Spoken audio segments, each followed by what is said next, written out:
तो दोस्तों आपका स्वागत है हमारे चैनल कारपेंटर ललित पर। दोस्तों आप कभी कभी ये सोचते होंगे कि हमको उस टाइप की वीडियो देखने को क्यों नहीं मिल रहे हैं जिस वीडियो को देखकर हमने इस चैनल को सब्सक्राइब किया था। लेकिन दोस्तों अब आपको उस टाइप का वीडियो देखने को नहीं मिल रहा है। मैं इंस्टॉलेशन के वीडियो के बारे में बात कर रहा हूँ, क्योंकि इस चैनल पर ज़्यादातर सब्सक्राइबर जो इंस्टॉलेशन के मेरे वीडियो है उन्हीं से मेरे को मिले हैं। तो दोस्तों मैं आपसे क्षमा चाहूँगा, क्योंकि उस टाइप की वीडियो में इतने दिन अपलोड नहीं कर पा रहा था, लेकिन अब शॉर्ट टाइम में मैं उस टाइप की वीडियो अपलोड करने लग जाऊँगा। तो दोस्तों डोंट वरी, आपको आपके फेवरेट वीडियो इस चैनल पर देखने को मिलते रहेंगे।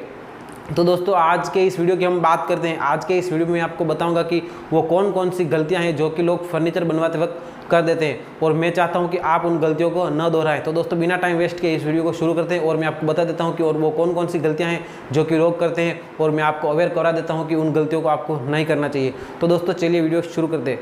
सबसे पहले दोस्तों मैं बताता हूँ कि जो मेन डोर, रूम का डोर, जो आपके घर में जितने सारे डोर है वो, और जो विंडो होती हैं ये एल्यूमिनियम की विंडो है, लेकिन अगर आपके घर में वुडन की विंडो है तो उन सब में आपने देखा होगा कि बारिश के टाइम में वो अच्छे से ऑपरेट नहीं होते हैं। अगर अच्छे से ऑपरेट होते हैं तो आप किस्मत वाले हैं, लेकिन अगर अच्छे से ऑपरेट नहीं होते हैं तो आपने फर्नीचर बनवाते वक्त ज़्यादा ध्यान दिया नहीं है। जब भी आपके घर में फर्नीचर बनता है तो आप अगर नॉर्मल दिन में फर्नीचर बन रहा है तो आपको 4 mm तक का इन सभी के बीच में ग्रू रख देना है, यानी कि 4 mm की गैप रख देनी है, ताकि क्या होगा कि बारिश के टाइम में अगर थोड़ा सा भी फूलता है तो ये एक दूसरे से टच नहीं होंगे। और अगर बारिश के टाइम में आप फर्नीचर बनवा रहे हो तो भी मिनिमम 3 mm की गैप तो आपको रखनी है, ताकि आगे जाके आपको कोई प्रॉब्लम ना हो। तो ये आपको ध्यान रखना है और इससे आपको बचना है, ताकि आपको बारिश के टाइम में बार बार कारपेंटर को ये सब करने के लिए न बुलाना पड़े। उसके बाद दोस्तों आपने देखा होगा कि जो सोफ़ा होता है, ज़्यादातर हॉल में एल शेप के सोफ़े आते हैं, तो उसमें क्या होता है कि ज़्यादातर लोग अच्छा दिखाने के लिए जो एल टाइप का सोफ़ा आता है उसको वो जो कॉर्नर पड़ता है उसको वो राउंड करवा देते हैं। तो इसमें प्रॉब्लम कुछ नहीं, लुक वाइज अच्छा भी लगता है, लेकिन दोस्तों प्रॉब्लम एक हो जाती है। आपने देखा होगा कि जो दिन में सोफ़े पर ज़्यादातर लोग, जो जैसे कि मान लीजिए कि संडे है और संडे पर ज़्यादातर लोगों की छुट्टी होती है, तो अब सोफ़े पर सिर्फ बैठना ही नहीं होता है, सोफ़े पर लेटना भी होता है। दिन में कौन रूम में जाके सोता है? तो सोफ़े पर दिन में अगर सोते हो तो अगर आपके पास अलग से काउच है सोने के लिए तो ठीक है, नहीं तो आपको अगर राउंड सोफ़ा है तो फिर आप सो के देख लीजिए आपको कैसा फील होता है। राउंड सोफ़े में आप अच्छे से लेट नहीं पाओगे और लेट कर टीवी वगैरह नहीं देख पाओगे। अगर आपके भी राउंड सोफ़ा है तो आपको बेखूबी पता होगा कि मैं क्यों ये बात बोल रहा हूँ, क्योंकि काफ़ी दिक्कत होती है, राउंड सोफ़े पर अच्छे से लेट नहीं पाते हो। तो ये आपको ध्यान रखना है। अगर आपके पास अलग से काउच हैं तो ठीक है, अगर आपके पास अलग से काउच नहीं है तो आपको सोफ़े का जो कॉर्नर है उसको राउंड नहीं कराना है, उसको एल टाइप का ही रहने देना है, ताकि आप उसको काउच की तरह भी यूज़ कर सकते हो। उसके बाद दोस्तों सोफ़े के पास टिपोई भी होती हैं, तो टिपोई में लोग ज़्यादातर क्या करते हैं, मेहमान नवाजी दिखाने के लिए व्हील लगा देते हैं, ताकि वो सोचते हैं कि जब भी मेहमान आएंगे तो हम टिपोई पे सारा सामान रखेंगे और टिपोई को उनके पास धक्का देंगे तो वो अपने आप चली जाएगी और आपका इम्प्रेशन बढ़ेगा। तो दोस्तों ये ठीक है, बट अगर मेहमानों के साथ एक छोटा बच्चा आता है तो उस टिपोई को इस तरीके से देखेगा तो वो उस टिपोई को गाड़ी समझकर इधर उधर ठोकने लगेगा, और अगर कांच का आपका टिपोई का टॉप है तो फिर तो आप समझ जाइए। इसके अलावा टिपोई के जो व्हील होते हैं उसमें आप थोड़े टाइम बाद देखोगे कि बाल, कचरा, झाड़ू के जो वो होते हैं वो सब उस व्हील के अंदर फंसने लगेंगे, और कुछ टाइम बाद ये व्हील जो है जाम हो जाएगा। उसके बाद आप करते रहना मेहमान नवाजी। तो अब दोस्तों जिस गलती के बारे में मैं बात करूंगा वो ज़्यादातर वहाँ होती है जहाँ पर या तो उस घर का रिनोवेशन हुआ होता है, या फिर वो पुराने घर को छोड़कर नए घर में शिफ्ट हुए होते हैं। अब क्या होता है कि पहले उनके घर में ऑटो इंजिन था, मान लीजिए कि वो सॉफ्ट क्लोज नहीं सादा इंजिन था, अब उनके पास काफ़ी ज़्यादा पैसे आ गए हैं और वो नए घर में शिफ्ट हो गए हैं, या फिर घर का रिनोवेशन करा दिया है, तो ज़्यादा पैसों के कारण उन्होंने सॉफ्ट क्लोज इंजिन लगवा दिए।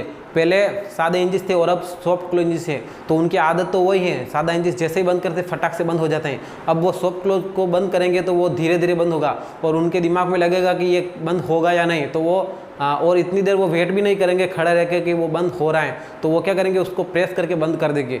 अब इस तरीके से वो सॉफ्ट क्लोज को बंद करने लगेंगे तो वो जो सारे सॉफ्ट क्लोज इंजिन हैं वो ख़राब हो जाएंगे, और कुछ टाइम बाद आप देखोगे कि धक्का दे रहे हो फिर भी आपका जो डोर है बंद नहीं हो रहा है, बंद हो रहा है और फिर से खुल रहा है। तो दोस्तों अगर आप सॉफ्ट क्लोज इंजिन यूज़ करते हो तो आपको ध्यान रखना है कि वो अपने आप बंद होता है, आपको उसको जो आप छोड़ दीजिए वो फिर बंद हो जाएगा।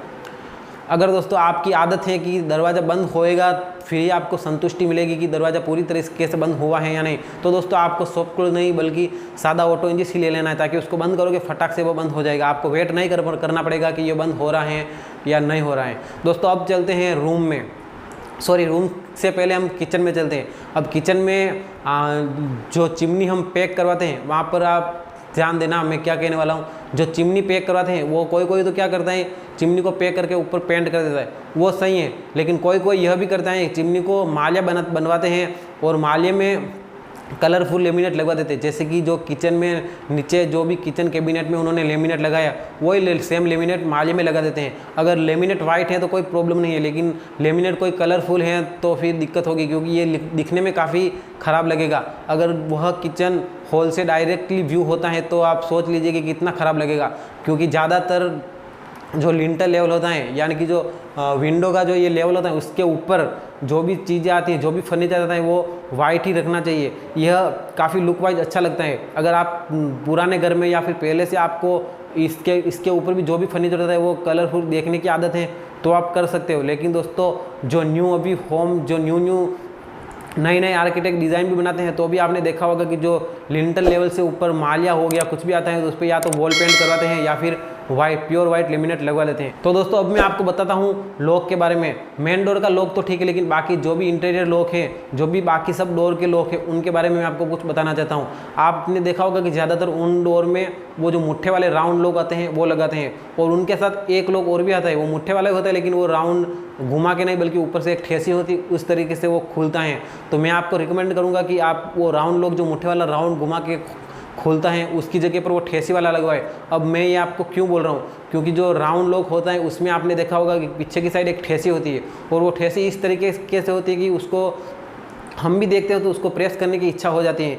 तो जो छोटे बच्चे अगर डोर बंद है और छोटा बच्चा कोई अंदर है तो वो 100% उस ठेसी को दबाएगा, और अगर वो उस ठेसी को दबाएगा तो वो डोर लॉक हो जाएगा और फिर बाहर से बिना चाबी के खुलेगा नहीं। मेरे साथ कितने सारे केस हुए, कितने सारे मैंने इस टाइप के लॉक को तोड़ा है। तो दोस्तों इसीलिए मैं आपको पहले से अवेयर कर देता हूँ कि आपको जो दूसरा लॉक आता है वो ठेसी दबा के खुलने वाला वो आपको लगवा लेना चाहिए, क्योंकि उसमें जो ठेसी वो पुश वाली नहीं होती बल्कि घुमाने वाली होती है, और उस पर इतना ध्यान नहीं जाता है कि वो सीधी है, उसको घुमाएंगे और लॉक हो जाएगा। तो छोटा बच्चा अगर रूम के अंदर है तो ये प्रॉब्लम नहीं होगी और वो लॉक नहीं होगा। तो ये आपको ध्यान में रखना है। मैं आपको बताता हूँ जो रूम में फर्नीचर होता है, जो कबर्ड वगैरह होता है, तो लोग ज़्यादातर क्या करते हैं, स्टोरेज के चक्कर में स्कर्टिंग की जगह पर ट्रॉली दे देते हैं। स्कर्टिंग 3 इंच की होती है तो उसको 8-9 इंच बढ़ाकर वहाँ पर ट्रॉली दे देते हैं। उसमें दिक्कत कुछ नहीं है, लेकिन उसमें क्या होता है कि जो हमारी टाइल्स हैं वह बिगड़ जाती हैं। अगर आपको हमेशा अपनी टाइल्स चमकती हुई देखना चाहते हो और अगर आपकी टाइल्स महंगी है, अच्छी वाली टाइल्स हैं, तो भी वो जो व्हील होते हैं वो आपकी टाइल्स को डैमेज कर देंगे, और 6-7 महीने में आप देखोगे कि जो व्हील जहाँ पर चलता है वहाँ पर पूरे रैक एकदम से स्ट्रेट लाइन बन जाएगी और वो लुक वाइज काफ़ी ख़राब दिखेगा। तो आप अगर टाइल्स से ज़्यादा लगाव रखते हो तो आपको इस टाइप के ट्रॉली नहीं बनवानी है, सिंपल स्कर्टिंग बनवा के छोड़ देना है।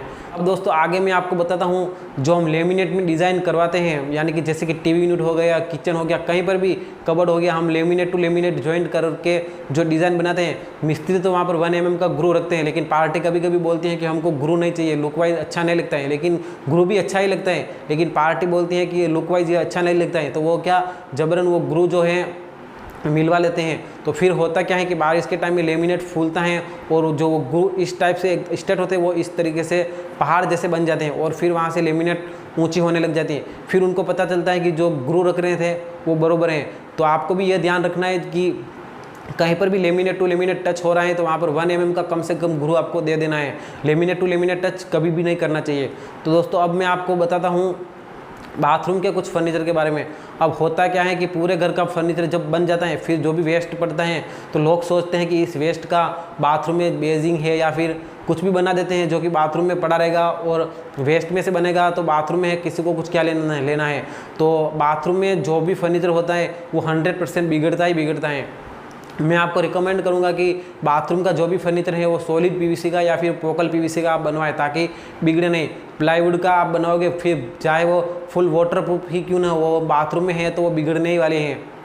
तो आप ये गलती बिल्कुल ना करें कि जो भी मटेरियल वेस्ट बचा है उसका बाथरूम में कुछ भी बॉक्स बनवा दे, वो 6-7 महीने में आपको उसका रंग दिखना शुरू हो जाएगा। आप सोचोगे कि जब बिगड़ेगा तब निकालेंगे, लेकिन वो आपको आपकी टाइल्स को भी डैमेज करेगा, टाइल्स पर भी अपना कलर छोड़ के जाएगा। तो आपको जो भी वेस्ट बनता है या तो किसी को दे दीजिए या फिर संभाल के रखिए, लेकिन बाथरूम में किसी भी वेस्ट का या फिर किसी भी नई प्लाई का भी बाथरूम में आपको कुछ फर्नीचर नहीं बनवाना है। तो ये आपको ध्यान में रखना है। बाथरूम में कुछ बनवाना चाहते हो तो PVC का बनवा दीजिए। अब दोस्तों बाथरूम की बात चल रही है तो मैं आपको बता दूं कि जो बाथरूम के डोर होते हैं उनके पीछे आपको लेमिनेट नहीं लगानी है। लेमिनेट लगाते हैं लोग, ज़्यादा प्रॉब्लम नहीं आती है, लेकिन लॉन्ग टाइम में प्रॉब्लम आती ही है। तो वहाँ पर आपको क्या करना है, एक PVC की शीट आती है जो कि बाथरूम के डोर के पीछे की साइड लगाने के लिए ही स्पेशली बनी है। तो उसको आपको वहाँ पर लगाना है। वो फेविकोल से नहीं बल्कि हीटेक्स वह फेविकोल से नहीं बल्कि हीटेक्स से चिपकती हैं। तो अब हमको ये फ़ायदा हो जाता है कि हीटेक्स जो है वो पानी से निकलता नहीं है, और जो PVC की शीट होती है वो पूरे दरवाजे को भी प्रोटेक्ट करती हैं। जो बाथरूम का डोर है वो एकदम आपका सेफ हो जाएगा और कुछ लॉन्ग टाइम तक उसको कुछ भी बिगड़ने वाला नहीं है। तो दोस्तों ये कुछ पॉइंट थे जो कि मेरे दिमाग में आ रहे थे और मैं आप सबके दिमाग तक उनको लाना चाहता था। तो दोस्तों इस वीडियो के जरिए मैंने ये सारी इन्फॉर्मेशन आपको दी। अगर अच्छी लगी हो तो हमारे चैनल को सब्सक्राइब कीजिए, वीडियो को लाइक कीजिए और नीचे कमेंट करके बताइए आपको ये इन्फॉर्मेशन कैसी लगी और आगे आप किस टाइप के वीडियो और चाहते हो। तो दोस्तों आज के वीडियो में बस इतना ही। मिलते हैं किसी और वीडियो में, तब तक के लिए जय हिंद, जय भारत।